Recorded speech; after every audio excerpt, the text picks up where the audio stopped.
नमस्कार, जोहार। आप देख रहे हैं झारखंड स्वतंत्र खबर। हमारे साथ वरिष्ठ पत्रकार कहें, आंदोलनकारी कहें, या जिस तरह से पत्रकारिता में कई इनको पुरस्कार भी मिल चुका है और एक समय में जाने माने पत्रकार भी थे। तो पत्रकारिता करते करते जब झारखंड बनने लगा उस समय आंदोलन का हिस्सा भी रहे, चाहे लेखनी से कहें या जिस तरह से भी कहें, लेकिन उस समय आंदोलन में इनका बहुत बड़ा भागीदारी रहा। तो अब हम बात करेंगे कि जिस तरह से अब पलायन को लेकर के या ट्रैफिकिंग को लेकर के जो महिला बाहर जाते हैं उनका कोई यहाँ ये नहीं होता है। तो हम बात करेंगे कि जिस तरह से आप पुराना अनुभव जो इनका है उसका लोगों तक पहुंचाएंगे कि दीदी का जो पुराना अनुभव रहा है और जिस तरह से लिखते भी हैं उस पर अच्छा लगा। तो हम लोग लगा कि दीदी से बात करके लोगों तक पहुंचाया जाए। तो दीदी जोहार। हाँ जोहार। जिस तरह से दीदी आप कई पुरस्कार मिला है लेखनी के लेकर के भी आपको, या ट्रैफिकिंग पलायन के लेकर के आप बहुत अच्छे से बात भी रखते हैं। तो जो झारखंड का जो हालात है दीदी आज, उस पर आप क्या कहेंगे? पलायन को लेकर के, ट्रैफिकिंग को लेकर के, बेरोजगारी को लेकर के। देखिए, बहुत संक्षेप में अगर बात कहें तो ये कि आपने जो स्वतंत्र खबर के माध्यम से पलायन, बेरोज़गारी, ट्रैफिकिंग का जो एजेंडा बनाया है, ये वास्तव में यहाँ का बुनियादी एजेंडा है। झारखंड अलग राज्य के आंदोलन की बुनियाद में ये सवाल थे और उस समय से ये सवाल चलता आ रहा है। अफसोस की बात है कि 24 सालों में राज्य बने हुए ये सारे एजेंडा गवर्नमेंट का एजेंडा नहीं बन पाया।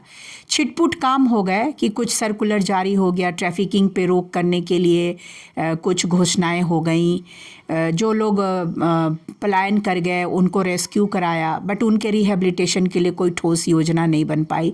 तो टोकन रूप में कुछ कुछ हुआ, मैंने स्थायी समाधान के लिए इन सब सवालों का कुछ नहीं हो पाया। मैं तो आज भी बोलती हूँ कि झारखंड, छत्तीसगढ़, उड़ीसा, ये सारे राज्य जो हैं वो 3M के जोन हैं। 3M का जोन का मतलब है, M मतलब यहाँ महुआ है, दूसरा माओइज्म जो लेफ्ट विंग का एक्टिविज़म है, नक्सलवादी जिनको नाम से लोग ज़्यादा जानते हैं, और तीसरा है माइग्रेशन। तो महुआ, माओ और माइग्रेशन का ये पूरा इलाका है। लेकिन आपकी महुआ पे कोई प्लानिंग नहीं है जिससे आप माइग्रेशन रोक सकते हो। महिलाएं मेन कलेक्टर हैं, मुख्य संग्राहक है महुआ की, आप उनके आंचल में अच्छे पैसे दे सकते हो, उसकी कोई योजना नहीं। माओवादी जो पैदा हुए, जो अल्ट्रा लेफ्ट विंग एक्टिविज़म है और नक्सलिज़म चल रहा है, तो उसकी भी उपज में ये ज़मीन का सवाल, बेरोज़गारी का सवाल, ट्रैफिकिंग का सवाल और आर्थिक विपन्नता, बहुत सारे मुद्दे एक साथ, विकास का जो मॉडल आया, तो बहुत सारे रीज़न हैं माओ, तो आप उनको रिजॉल्व नहीं कर पाए। इन्हीं का रिज़ल्ट है कि पलायन। तो महुआ, माओ और माइग्रेशन का एजेंडा मैं गवर्नमेंट को लगातार बोल रही हूँ कि आपको ये 3 इशू झारखंड बना है तो आपको एड्रेस करने पड़ेंगे। अगर महुआ को लेकर जैसे हम लोगों ने बात किया कि भाई महुआ फ्लावर का collection, processing, production institute of India आप बनाते हैं तो आप 6.5 लाख महिलाओं को साल भर का रोज़गार देंगे, गवर्नमेंट को भी रेवेन्यू मिलेगा। राज्य बना तो कोई नया इंस्टीट्यूट तो बन नहीं पाया। तो जो महिलाएँ महुआ चुन के अपना पेट भरती हैं, महुआ की कितनी कीमत आप देते हैं? बहुत कम आप उनको रेट देते हैं, 40 रुपया, 45 रुपया। अगर आप महुआ के वैल्यू एडिशन जो हम लोगों ने प्रयास किया है, हमारे साइंटिस्ट की मदद से, डॉक्टर अनिल गोयल वगैरह ने महुआ पे काफ़ी रिसर्च स्टडी किया है। महुआ पे मेरी भी किताब है रिसर्च स्टडी करके। तो महुआ प्रोटीन देता है, आयरन देता है, कैल्शियम देता है, फास्फोरस देता है, अनेक बीमारियों की वो दवा है। तो महुआ जो है वो दारू नहीं है, दवा है। आप ये चीज़ें इस्टेब्लिश ही नहीं कर पा रहे हो ये सरकार, जबकि रिच मिनरल रिसोर्सेज है इस राज्य में, तो रिच नेचुरल रिसोर्सेज भी हैं। तो खान संपदा, खनिज संपदा से जिस तरह से ये भरपूर है, तो उस तरह से ये भरपूर है प्राकृतिक संपदा से। आप अडानी को कोयला देना चाहते हो, माननीय मुख्यमंत्री जी 1,36,000 करोड़ मांग रहे हैं, कोयले की रॉयल्टी मांग रहे हैं। तो महुआ पे अडानी का ध्यान नहीं है, प्राइम मिनिस्टर का ध्यान नहीं कि महुआ एक बहुत बड़ा प्राकृतिक संसाधन है जिस पर यहाँ की इकोनॉमी डेवलप कर सकते, उद्यम, बड़ा उद्योग लगा सकते हैं, उद्योग लगा सकते। मैंने माननीय हेमंत सोरेन को भी दिया है mahua flower collection, processing, production institute of India establish करने के लिए मुश्किल से 3-4 करोड़ रुपए चाहिए।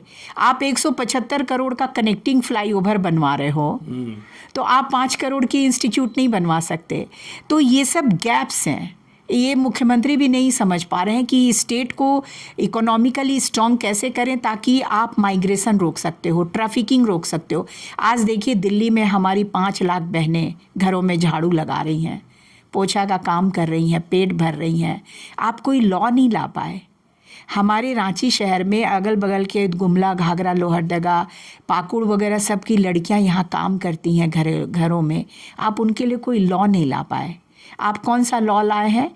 तो भाई जो प्लेसमेंट एजेंसियां हैं, जो प्राइवेट एजेंसियां हैं, कुछ लोग मिल के एजेंसियां चलाते हैं और लड़कियों को यहाँ ठग बहला के फुसला के ले जाते हैं, सब्ज बाग दिखा के कि तुम्हें अच्छा घर मिलेगा, अच्छे पैसे कमाओगे, रुपया मिलेगा, सुंदर जीवन जियोगे, अच्छा घर में रहोगे। तो वो प्लेसमेंट एजेंसियों को रेगुलराइज करने के लिए वो लोग बिल लाए हैं और उनको वो हम लोगों ने गवर्नर से मिल के उसको रुकवाया, तब जाके रुका कि जो घरेलू कामगार के लिए placement agency, private placement agency अधिनियम ये लोग लाए, तो वो हम लोगों ने रुकवाया। लेकिन उसको अभी भी ये असेंबली में लाने और उसको पास कराने के लिए बहुत सारी शक्तियां लगी हुई हैं। कुछ आईएएस ऑफिसर भी इसमें मिले हुए हैं और सहयोग से एक ट्राइबल आईएएस ऑफिसर भी लगा हुआ है और उससे हम लोगों की बड़ी बहस हो गई। हमने कहा कि आप प्लेसमेंट एजेंसियों को इतना पावर क्यों देना चाहते हैं कि वो यहाँ से लड़कियों को ले जाए और जहाँ कहीं भी प्लेस करे? आप इतना फुल पावर देंगे तो पूरा गांव तो खाली हो जाएगा। ऐसे ही खाली हो गया, लोग आते ही नहीं, लोग लौट के आएंगे नहीं, क्योंकि वहाँ कमा रहे हैं, वहाँ हाथ में पैसे अगर मिलेंगे तो मेरा ये कहना है कि पैसे मिलेंगे तो पैसे दूसरे का तरीके से भी तो कमा सकते हो। हमारी बेटियों को घरेलू कामगार के लायक ही क्यों समझा जाता है? ये सवाल है। सवाल ये है, हमारे देखिए आदिवासी समाज श्रम आधारित समाज है। खून पसीना बहाता है, खेतों में जंगल जाता है, जरूरत की चीज़ें लाता है तो जीता है, हाड़ तोड़ मेहनत करता है। तो श्रम आधारित समाज है, तो श्रम करके जीना इसकी फितरत है। आप उसका बेजा फ़ायदा उठाना चाहते हो, आप उनको एजुकेट करना, उनको BDO CO बनाना। नर्सिंग में बहुत लड़कियां जाना चाहती हैं, तो नर्सिंग में आप उनको दे सकते हो। आप उनको 3rd 4th ग्रेड के कर्मचारियों के लायक बना सकते हो। तो देखिए ये सब सवाल पड़े हुए हैं। लेकिन दीदी, झारखंड में पलायन का समस्या इतना जोर शोर से क्यों है? इसका निदान कैसे होगा? देखिए पलायन का सवाल, क्योंकि झारखंड में जो एग्रीकल्चर है, तो एग्रीकल्चर जो है वो मॉडर्नाइज नहीं हो पाया है।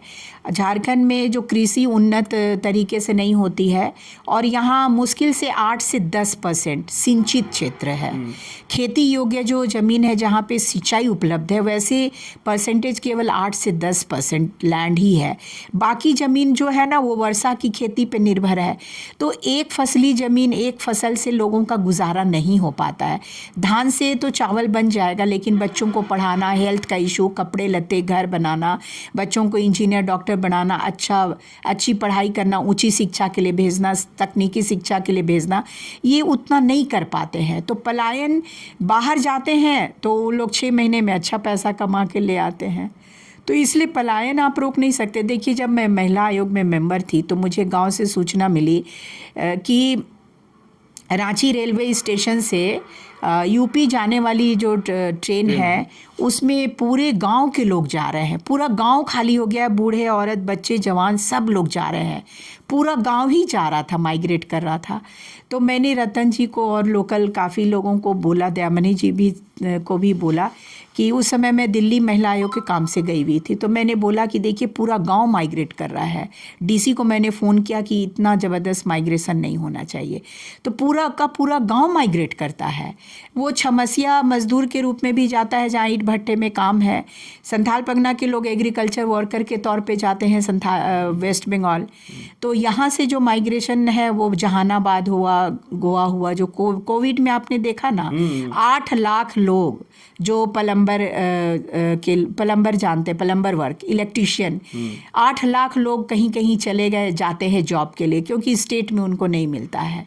तो ये माइग्रेशन के जो इशू हैं, यहाँ की इकोनॉमी को आपको एग्रीकल्चर ग्रोथ, फॉरेस्ट डेवलपमेंट का काम, ये 2 काम अगर आप नहीं करेंगे तो आप माइग्रेशन नहीं रोक सकते। लेकिन दीदी एक और सवाल है कि कई लोग कहते हैं क्या आदिवासी समाज जो है विकास विरोधी हैं, लेकिन कुछ लोग का ये भी कहना है कि जब भी विकास हुआ है तो कहीं ना कहीं आदिवासी को क्या मिला, और उसका कहीं ना कहीं जो पलायन का जो समस्या है उसको लेकर के भी लोग बात करते हैं। देखिए, विकास विरोधी का जहाँ तक, ये सब बहुत आसान शब्द हैं जिन आप किसी को ब्लेम कर सकते हैं, लेकिन झारखंड बनने से पहले जो अनडिवाइडेड बिहार था, तो उस समय देखिए यहाँ हेवी इंजीनियरिंग कारपोरेशन की स्थापना हुई 1960 में।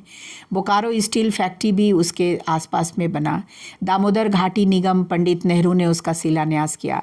सोनरेखा मल्टीपर्पस योजना बनी।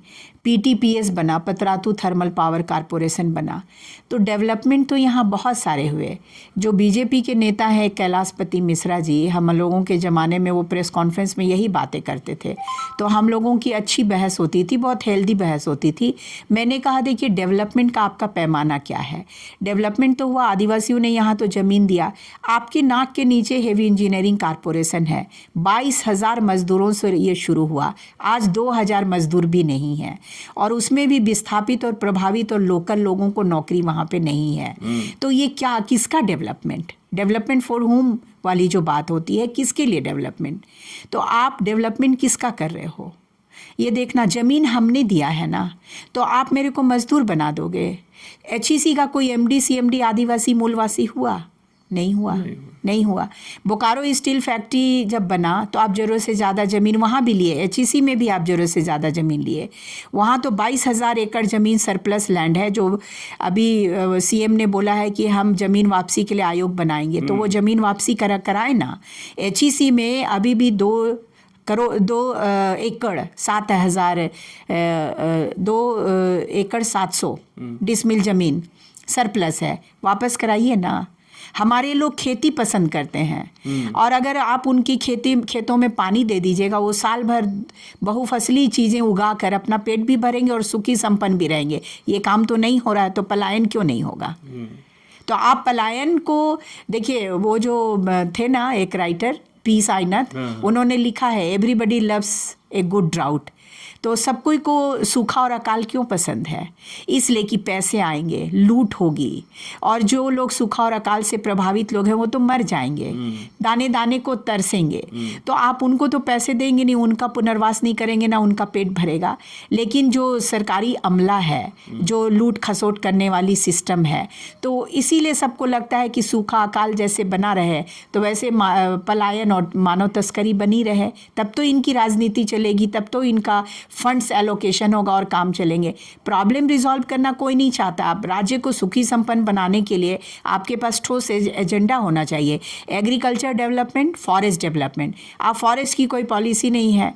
जंगलों पर यहाँ के 78% लोग जीते हैं, मैं नहीं बोल रही, फॉरेस्ट डिपार्टमेंट बोल रहा है। ये फॉरेस्ट डिपार्टमेंट का आंकड़ा है कि 72 से 78% लोग फॉरेस्ट के जो वनोत्पाद है उसको कलेक्ट करना, उसको संग्रह करना, उस पर उनकी जीविका चलती है। देखिए झारखंड में जो सहतूत मिलता है ना, सहतूत 2-3 वैरायटी का होता है, वाइट कलर का, एक पिंक बैंगनी कलर का। अभी देखिए बाहर की कंपनियां वो सहतूत के जूस बना के एकदम भयंकर मार्केटिंग कर रही हैं, और वो जूस जो है सहतूत का जूस, वो आपको नया जीवन देता है, आपको आपके हार्ट के प्रॉब्लम, लीवर के प्रॉब्लम ठीक करता है। तो बाहर के लोग तो समझ गए आपकी संपदा क्या है और उसका लूट कैसे करना है, आप नहीं समझ पा रहे हो और उस अकॉर्डिंगली उसकी प्लानिंग नहीं कर रहे हो। तो राज्य के संसाधन, प्राकृतिक संसाधन, खान खनिज संसाधन के हिसाब से पॉलिसी, प्लानिंग और प्रोग्राम चाहिए। ये नहीं हो रहा है, आप माइग्रेशन नहीं रोक सकते हो। देखिए एक हेल्दी माइग्रेशन होता है कि मेरा बेटा पढ़ने के लिए मैं अमेरिका भेज रही हूँ, डॉक्टर बनने के लिए, इंजीनियर बनने के लिए। आप अपने बच्चे को दिल्ली भेज रहे हो भाई आईटी की पढ़ाई करने के लिए। ये एक हेल्दी माइग्रेशन है कि आप कैरियर बनाने के लिए, जीवन बनाने के लिए जा रहे हो। हमारे लोग क्या करने के लिए जा रहे हैं? तो घरेलू कामगार के लिए। तो हमारे लोग क्यों जा रहे हैं? तो ईंट भट्टे में जा रहे हैं। हमारे लोग एग्रीकल्चर लेबर के तौर पर जा रहे हैं। तो आप हमारे लोगों को उस लायक बनाओ ना कि ये लोग जाएं तो अच्छा कमा के आएं। देखिए फिलीपाइन की जो डोमेस्टिक वर्कर लोग हैं उनकी डिमांड पूरे वर्ल्ड में है, क्योंकि डोमेस्टिक वर्क डिसेंट वर्क बोलते हैं और घरों में क्या काम कर चाहिए उनको, ये उनको पता होता है। तो हमारे बेटियां उतनी स्किल्ड भी नहीं है कि भाई how to operate washing machine, how to operate gas, आप उनको ट्रेनिंग करते हो फिर भेजते हो। ये हमारे जो ऑफिसर हैं प्रवीण टोपो जी, इन्होंने डोमेस्टिक वर्कर काउंसिल बनवाया और भी लोग लगे थे, आमोद कंठ वगैरह थे दिल्ली के कमिश्नर वगैरह। तो डोमेस्टिक वर्कर काउंसिल आपने बनाया, ठीक किया, आप उसमें लड़कियों को ट्रेंड करोगे और भेजोगे, लेकिन domestic worker council tribal girls के लिए क्यों? तो सबके लिए होना था। वो सबके लिए करो और ट्राइबल गर्ल्स ही डोमेस्टिक वर्कर बनेंगी। ये सोच क्यों? ये सोच क्यों? तो आप ये सोच नहीं बदलोगे तो माइग्रेशन रुकेगा क्या? नहीं रुकेगा।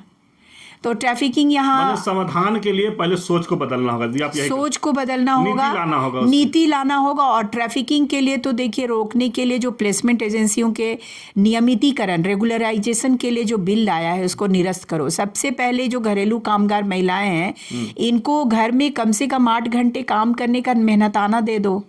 है ना? आप तय करो, जैसे कर्नाटक में, केरल में लॉ है डोमेस्टिक वर्कर्स के लिए, तो उसमें काम तय है कि अगर जो आएगी घर में बर्तन करेगी, कपड़े धोएगी, सफाई करेगी, तो अलग अलग रेट है। हाँ, उसका अलग अलग रेट है। ये 3 काम एक घर में करेगी तो उसको महीने का 4,000 मिलेगा।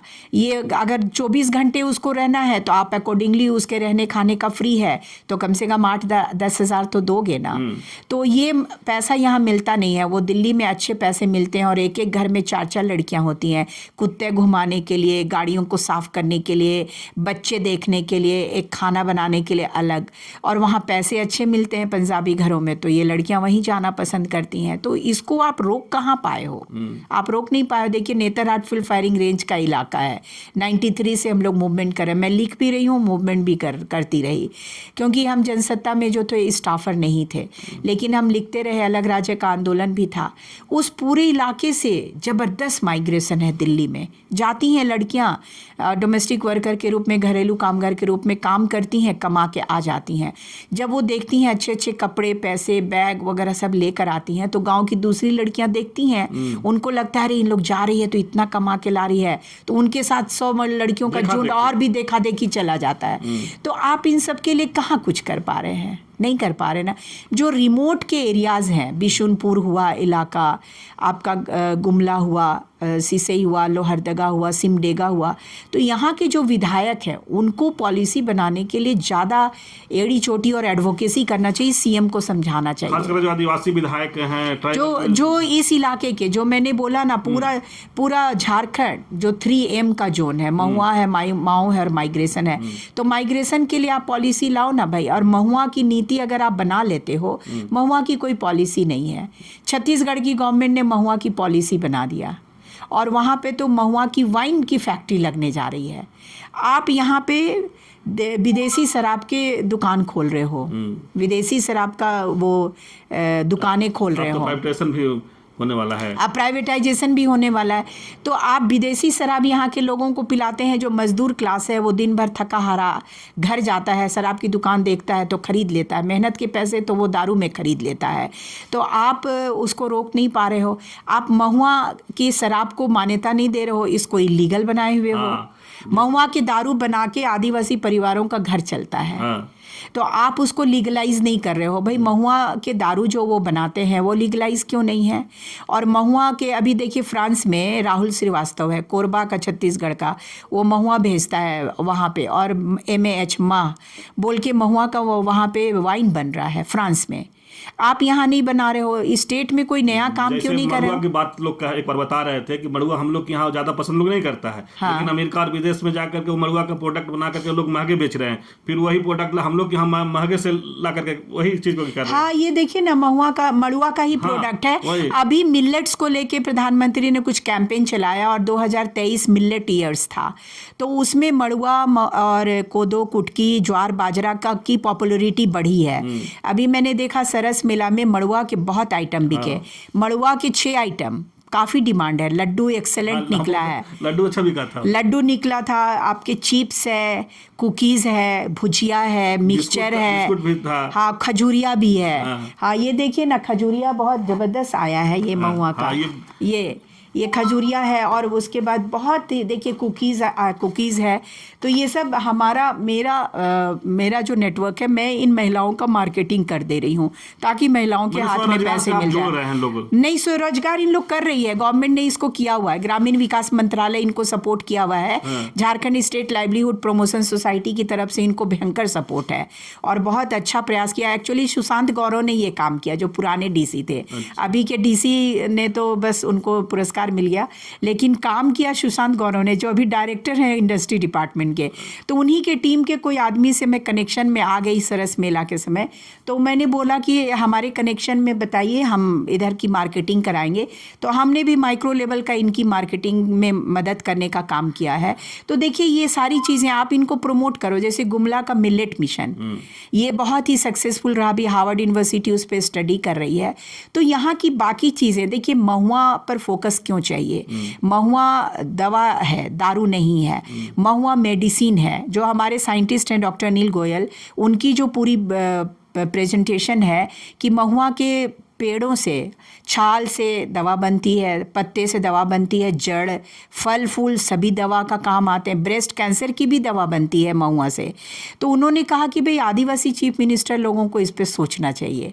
तो महुआ देखिए, महुआ जो है लोग पीते हैं, महुआ की तो दारू बन जाती है ना, जिसको गवर्नमेंट ने इलीगल कर रखा है।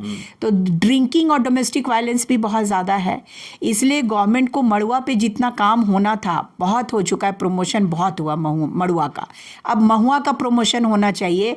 तो महुआ, माओ और माइग्रेशन ये रोक सकते हैं आप, ये मैं पक्का बता सकती हूँ। लेकिन इसीलिए सुश्री मिश्रा कल परसों एक बाइट में बोले कि झारखंड में नेता है, नीति नहीं है। मतलब नीति नहीं बन पा रहा, इसीलिए तो तमाम चीज एकदम ये है, पॉलिसी नहीं है, महुआ की पॉलिसी नहीं है।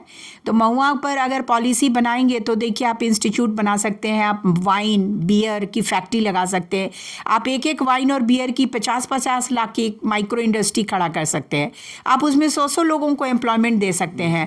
आप जो लोग अनलिमिटेड पी रहे हैं दारू, तो आप उनको लिमिटेड कर सकते हो ना। 60 ml का पैक दे दीजिए, वो काम करके लौट रहा है, थोड़ी थकौनी का कल्चर है, एग्रीकल्चर वर्क करते हैं तो थकान हो जाती है, तो थकौनी चाहिए भाई, थकौनी मिटाना है। तो आप 60 ml का वो पिएगा, अनलिमिटेड नहीं पिएगा ना। आप सारे महुआ प्लांट में ले आओगे तो आपकी रोक लगेगी ना। तो ड्रिंकिंग और डोमेस्टिक वायलेंस पे तो रोक लगेगी। डोमेस्टिक वायलेंस बहुत हाई है आदिवासी परिवारों में। जब मैं महुआ को लेकर काम शुरू किया 15 साल पहले, मैंने देखा कि एक एक घर में घरेलू हिंसा इतनी ज़्यादा है, बच्चे नहीं पढ़ पाते, औरत परेशान है। लगभग 75-78% फैमिली में डोमेस्टिक वायलेंस है, औरतें बुरी तरह से परेशान हैं। मेरी टीम में तो वो महिलाएं हैं जो महुआ के दारू बेचती थी, हमने उनको टीम लीडर बना दिया कि भाई आप टीम लीडर बनो और महुआ के लड्डू बेचो। अभी महुआ के 20 वैरायटी के लड्डू हैं, अचार है, कुकीज़ है, केक है। तो आप इन सब चीज़ों को बढ़ावा दो, जो हेल्थ भी देता है आपको। महुआ से हेल्थ भी मिलेगा। तो देखिए, पॉलिसी वाली जो बात है, पॉलिसी महुआ की तो लानी पड़ेगी गवर्नमेंट को, आज ना कल लानी पड़ेगी। हम लोग भी मिलेंगे गवर्नमेंट से, देखते हैं। चलिए, आप को हम बात करवा रहे थे वासवी की वो दीदी हैं, जो लगातार आंदोलन के समय से पहले ही बता चुके हैं कि आंदोलन के समय से ये लिखते भी रहे हैं और जनसत्ता में ये वरिष्ठ पत्रकार भी थे। और जिस तरह से लिखने की शैली और आंदोलन करने की शैली था, लेकिन हम लोग जब बात कर रहे थे कि पलायन पर, बेरोजगारी पर, तो दीदी वहाँ से लाए कि पलायन कैसे रुकेगा, पलायन का समाधान कैसे होगा। लेकिन अब जिस तरह से बोल रहे कि मड़ुआ का बहुत चीज़ प्रोडक्ट आ गया और जिस तरह विदेशों में उसको महुआ को लोग हाथ लिया, लेकिन जब हम लोग के यहाँ मड़ुआ का कोई खास पहले वैल्यू नहीं था, लेकिन अब उसको प्रोडक्ट जब आने लगा तो उस तरह से महुआ पर दीदी बात की कि महुआ पर अगर मड़ुआ का जैसा अगर महुआ को लोग ही करे तो दवाई के रूप में भी उसको किया जा जाए, लड्डू बनाया जाए, तमाम जिस तरह से मड़ुआ को बनाया जा रहा है तो महुआ का भी उस तरह से उपयोग किया सकता है। छोटा छोटा महुआ पर उद्योग भी लगाया जा सकता है। ये बोले जो दारू होता है जैसे अनलीगल है, उसको लीगल करके छोटा छोटा पैक, जो लोग झारखंड के लोग बोलते हैं कि थकौनी मिटाना है, तो उसको छोटा छोटा पैक दे करके किया जा सकता है। लेकिन जिस तरह से बोले कि जब हम फील्ड में गए है कुछ लोग जो दारू बेचने वाले थे, महुआ दारू, उसको हम लीडर बनाए, उसको महुआ का प्रोडक्ट बनाने के, लड्डू बनाने के लिए तमाम चीज़ मैंने अपने स्तर से ये कोशिश की और सिखाए। आज कहीं ना कहीं इनको सफल दिखता है। सरकार से भी बात करेंगे कि महुआ के प्रोडक्ट बना करके लोग तक पहुंचाने के लिए। तो इस तरह खबर को देखने के लिए आप झारखंड स्वतंत्र खबर जुड़े रहिए। जोहार, नमस्कार।